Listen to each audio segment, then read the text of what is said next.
హిమాలయ దేశంలో పాకిస్తాన్ ఐఎస్ఐ తిష్టవేసిందా?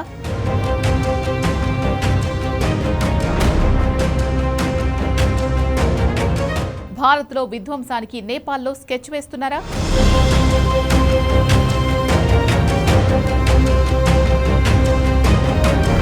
సున్సారీలో హింస వెనుక బయటపడ్డ సీక్రెట్స్ ఏంటి?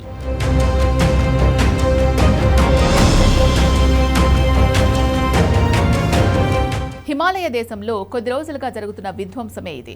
కోషి ప్రావిన్స్లోని సున్సారీ జిల్లాలో 2 మత వర్గాల వేడుకల సందర్భంగా లౌడ్ స్పీకర్ల వినియోగంపై వివాదం చెలరేగి ఘర్షణలకు దారితీసింది. జూలై 26న జరిగిన ఘర్షణలు పోలీస్ కాల్పుల్లో 4 ప్రాణాలు కోల్పోగా 26 మంది గాయపడ్డారు.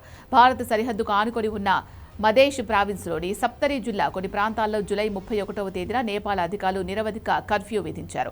ఈ ఘటన తర్వాత నేపాల్లోని పలు జిల్లాల్లో ఉద్రిక్తతలు కొనసాగుతున్నాయి. ఈ పరిస్థితులతోనే బీహార్లోని మధుబని జిల్లా వద్ద భారత్ నేపాల్ సరిహద్దుల్లో భద్రతను కట్టుదిట్టం చేశారు. ముందు జాగ్రత్త చర్యగా పోలీసులు సరిహద్దు ప్రాంతాల్లో శాంతి భద్రతలు కాపాడేందుకు భద్రతను మరింత పెంచారు. బార్డర్ పోలీస్ స్టేషన్ల వద్ద అదనపు బలగాలు కూడా మోహరించారు. కానీ నేపాల్లో హింస జరుగుతుంటే భారత్ ఎందుకు అలర్ట్ అయింది? ఈ ప్రశ్నకు సమాధానం నేపాల్ నిఘా నివేదికలోనే ఉంది.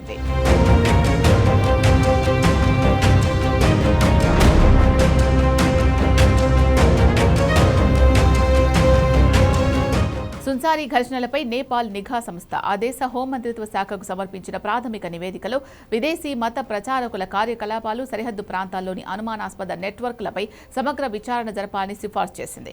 ఈ నివేదికలో పాకిస్తాన్ మూలాలున్న మౌలానా మహమ్మద్ ఇలియాస్ ఘమాన్, ఖాట్మండు మసీద్ ఇమాం ముఫ్తీ అబూ బకర్ కాస్మీలు సున్సారీలో పర్యటించినట్టు ప్రస్తావించారు. ఈ ఇద్దరు మత పెద్దలు భారత సరిహద్దులోని సున్నితమైన జిల్లాల్లో పర్యటించారు.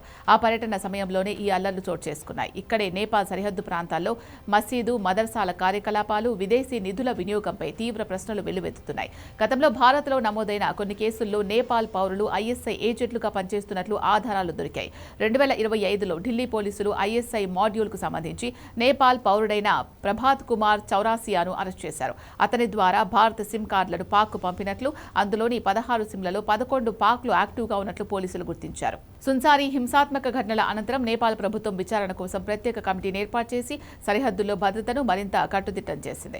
నిజానికి నేపాల్లో ఈ ఏడాది మొదట్లో కూడా ఇలాంటి ఘర్షణలే జరిగాయి. ధనుషా జిల్లా కమలా మున్సిపాలిటీకి చెందిన హైదర్ అన్సారీ, అమానత్ అన్సారీ అనే వ్యక్తులు సోషల్ మీడియాలో హిందూ దేవతలను కించపరిచేలా ఒక వీడియో పోస్ట్ చేశారు. టిక్టాక్లో మతపరమైన విద్వేషాలు రెచ్చగొట్టేలా ఇద్దరు యువకులు హిందూ ధర్మానికి వ్యతిరేకంగా అసభ్యకర వ్యాఖ్యలు చేస్తూ వీడియో అప్లోడ్ చేశారు. ఈ క్రమంలోనే హిందూ సంఘాలు రోడ్లపైకొచ్చాయి. ఆ ఇద్దరికి దేహ శుద్ధి చేసి పోలీసులకు అప్పగించాయి. అయినప్పటికీ పరిస్థితి సద్దుమణగలేదు. కొందరు వ్యక్తులు ధనుషా జిల్లాలోని సఖువా మరన్ ప్రాంతంలో ఉన్న మసీదుపై దాడి చేసి మత గ్రంథాలు కాల్చివేశారు. ఆ తర్వాత మసీదుపై దాడికి నిరసనగా ముస్లిం కమ్యూనిటీ పెద్ద ఎత్తున రోడ్లపైకొచ్చి ఆందోళన చేపట్టింది. ఇవన్నీ భారత సరిహద్దుకు ఆనుకొని ఉన్న బీర్గంజ్లోనే జరిగాయి. పర్సా, రాహుల్ వంటి సరిహద్దు ప్రాంతాలు రణరంగంగా మారాయి. అప్పుడు కూడా సరిహద్దు భద్రత కట్టుదిట్టం చేయాల్సి వచ్చింది. భారత్ నేపాల్ మధ్య 1751 కిలోమీటర్ల పొడవైన సరిహద్దు ఉంది.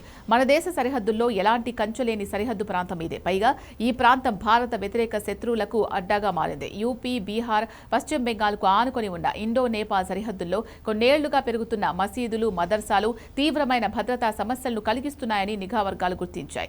ఈ మతపరమైన సంస్థలకు పాకిస్తాన్ నిఘా సంస్థ ఐఎస్ఐ విదేశాల్లో పనిచేస్తున్న భారత వ్యతిరేక సంస్థలు నిధులు సమకూరుస్తాయని నిఘా వర్గాలు ఎప్పుడో తెలిపాయి. ఈ మసీదులు, మదర్సాలు ఐఎస్ఐతో పాటు అరబ్ దేశాల నుంచి కూడా నిధులు పొందుతున్నాయి.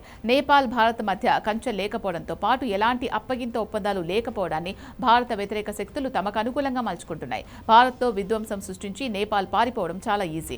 ఒక్కసారి నేపాల్ వెళ్తే ఎంతటి ఉగ్రవాదైనా సేఫ్ జోన్లోకి వెళ్ళినట్టే. ఇదే టైంలో కంచె వంటి పటిష్ట భద్రత లేకపోవడంతో భద్రతా బలగాల కళ్లు కప్పి భారత్లోకి ఈజీగా ప్రవేశించే అవకాశం ఉంటుంది. నేపాల్లో ఏ చిన్న ఘర్షణ జరిగినా ఉగ్రవాదులు భారత్లోకి చొరబడ్డానికి అనుకూలంగా మలుచుకుంటారు. నేపాల్లో వరుసగా జరుగుతున్న ఘర్షణలను కాస్త లోతుగా గమనిస్తే వాంటెడ్ గానే జరుగుతున్నట్టు అర్థమవుతోంది. భారత సరిహద్దుల్లోనే జరుగుతున్న అల్లర్ల వెనుక 2 లక్ష్యాలు కనిపిస్తున్నాయి. ఒకటి, హిందువులను టార్గెట్ చేస్తూ మోడీ సర్కార్పై ఒత్తిడి పెంచడం. మొదట బంగ్లాదేశ్, తర్వాత నేపాల్లోనూ హిందువులపై దాడులు జరుగుతున్న మోడీ ప్రభుత్వానికి పట్టింపు లేదు అని విష ప్రచారం చేయడం. రెండోది, మతపరమైన ఘర్షణల ముసుగులో ఉగ్రవాదులను మన దేశంలోకి ఎగదోయడం. ఇదే అసలు లక్ష్యం కావచ్చని రక్షణ విశ్లేషకులు అభిప్రాయపడుతున్నారు. ఇది తెలుసు కాబట్టే బీహార్లో నేపాల్ను ఆనుకొని ఉండే సరిహద్దులో భద్రత కట్టుదిట్టం చేస్తున్నారు.